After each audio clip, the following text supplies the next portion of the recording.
ሰባተኛ ጥያቄ በቲክቶክ አካውንት የሚለቀቅን ብር መጠቀም ይቻላል ወይስ አይቻልም? አይቻልም። የቲክቶክ ገንዘብ ተቀብለህ አንተ ቤት የምትሰራ ከሆነ ቤተሰብ የምታስተዳድር ከሆነ ጠላ ነጋዴ ማለት ነው። አንተ በቃ አረቂ ነጋዴ ማለት ነው። ምንም لا فرق بينك وبين من يبيع النبيذ አረቂ ሻጭና ባረቂ የሚነግድና በቲክቶክ ገንዘብ የሚያደርግ ምን ልዩነት አላቸው? ይሄም የቁማር ነው። የሐራም አይነት የሰው ክብር የሌለበት ምንድን የሌለበት በሐራም የተሰበሰበ ገንዘብ ነጋዴ እኮ ነው ድርጅቱ። ከዚህ ሁሉ ሰብስቦ ነው እንግዲህ ያለን ሙሐረማት ታያለ።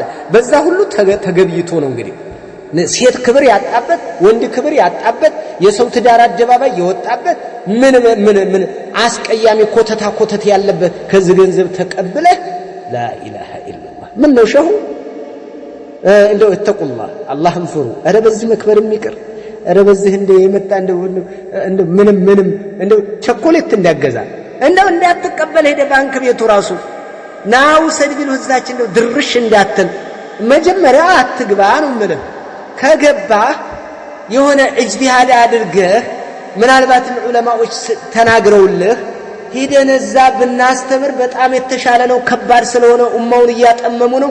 ሄደን እዛ መነጋገር ዳዕዋ ማድረስ አለብን ብለህ እንደው ከገባ ገንዘብ እንዳትቀበል አላህን ፍራ። እንደዚህ አይነት የተዘረከረከ አካሄድ አትሄዱ። አላህ ብላችሁ لا اله الا الله አይቻልም።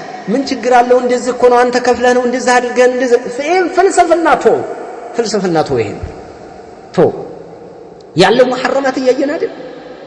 በዚህ የተሰበሰበ ገንዘብ በዚህ የተሰበሰበ ንብረት ሶደቃው የሚቀር መልካም መስራቱ የሚቀር ከዛ ተቀበለ ልጅም መቀለብ የሚቀር ስራ ሰሪው ግባ መርካቶ ግባ በየገበያ ቦታው ግባ ነግድ በዚህ ገንዘብ አትቀበል አላህ በለ።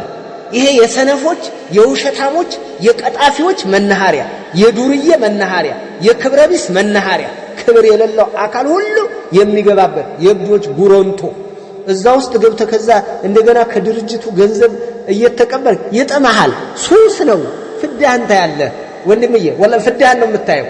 እንደዚህ አይነት ያረቂ ገንዘብ የጠላ ገንዘብ የሴተኛ አዳሪ ገንዘብ በእንደዚህ አይነት የተጀመረ በእንደዚህ አይነት የተቀመሰ ገንዘብ አንተ ሱሰኛ ነው የምትሆነው። በቃ ሰነፍና የቤት ፍልስፍና ነው የምትፈላሰፈው። ምን አድርጌ አሰቄ ገንዘብ ላገኝ ለኔ ሸር የሚያደርጉ ለኔ ላይክ የሚያደርጉ ለኔ ምን የሚያደርጉኝ ሰዎች እንዴት አድርጌ ልሳብለ ውሸት አዘጋጅተህ ክብርህን ጥሰህ የእናቱን አይብ ሳይቀር አውጥቶ ገንዘብ የሚሰበስብ አለ ዋሽቶ ቀጥፎ። ይሄ የጠጣ የአረቂ ነጋዴ አዑዙ ቢላህ ወነዑዙ ቢላህ አላህ ይጠብቀን። በጣም ከባድ ነው ይሄ።